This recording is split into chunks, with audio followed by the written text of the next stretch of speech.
Halo semua, Assalamualaikum warahmatullahi wabarakatuh. Saya Dinda Febriani, mahasiswa Universitas Negeri Padang dari jurusan Statistika. Di video kali ini saya akan membahas tentang metode survei. Tugas kuliah saya yang berjudul Faktor-faktor penyebab keterlambatan mahasiswa jurusan Statistika 2018 Universitas Negeri Padang datang ke kampus di pagi hari. Yang pertama yaitu latar belakang.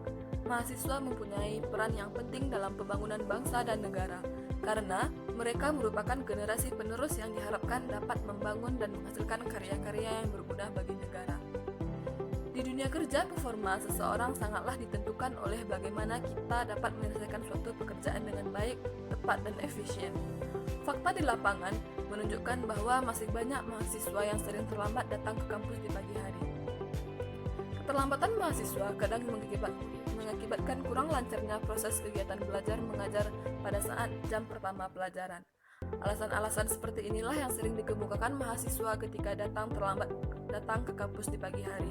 Namun, apapun alasan para mahasiswa yang datang terlambat menunjukkan tingkat kedisiplinan yang rendah.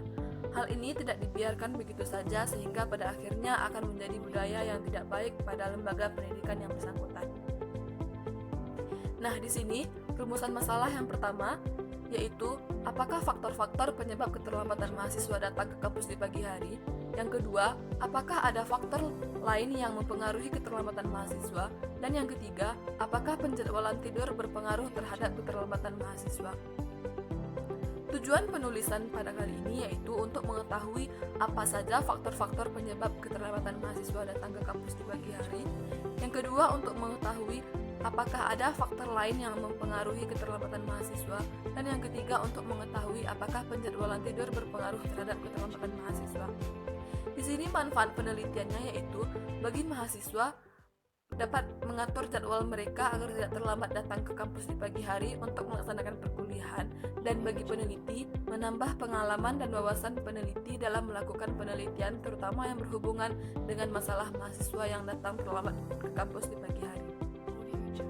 Rancangan survei, kelompok kami menggunakan sampling acak sederhana karena teknik inilah yang paling cocok untuk digunakan pada survei kami.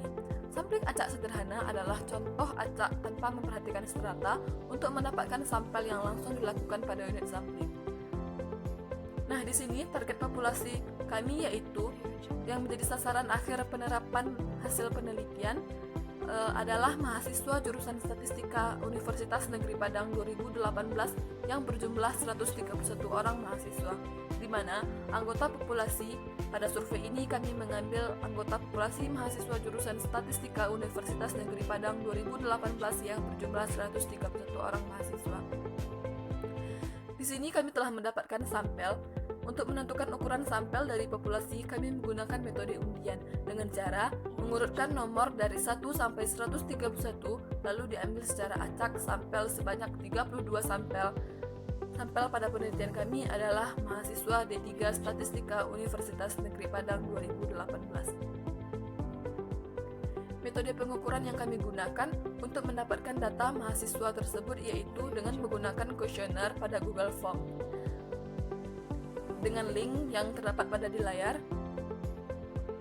Nah, selanjutnya, uji validitas adalah uji ketepatan atau ketelitian suatu alat ukur dalam mengukur apa yang sedang ingin diukur. Dalam pengertian yang mudah dipahami, uji validitas adalah uji yang bertujuan untuk menilai apakah seperangkat alat ukur sudah tepat. Dan uji reliabilitas berasal dari kata reliability, menunjuk pada suatu pengertian bahwa instrumen yang digunakan dalam penelitian untuk memperoleh informasi yang digunakan dapat dipercaya sebagai alat pengumpulan data dan mampu mengungkap informasi yang sebenarnya di lapangan. Nah, di sini kami menganalisisnya menggunakan Excel dan menggunakan SPSS, di mana mendapatkan alfa 0,614. Selanjutnya yaitu rumus uji validitas dan rumus uji reliabilitas. Rumus uji validitas yang pertama yaitu cara mencari nilai korelasi, cara mencari nilai R hitung, cara mencari R tabel, dan cara mencari keterangannya dengan membandingkan nilai R hitung dengan R tabel. Jika R hitung lebih besar dari R tabel maka valid, dan jika R hitung lebih kecil daripada R tabel maka tidak valid. Selanjutnya diketahui terdapat 11 pertanyaan dalam kuesioner kami. Pada uji validitas ini keseluruhan pertanyaan tersebut sudah valid karena R hitungnya lebih besar dibandingkan R tabelnya.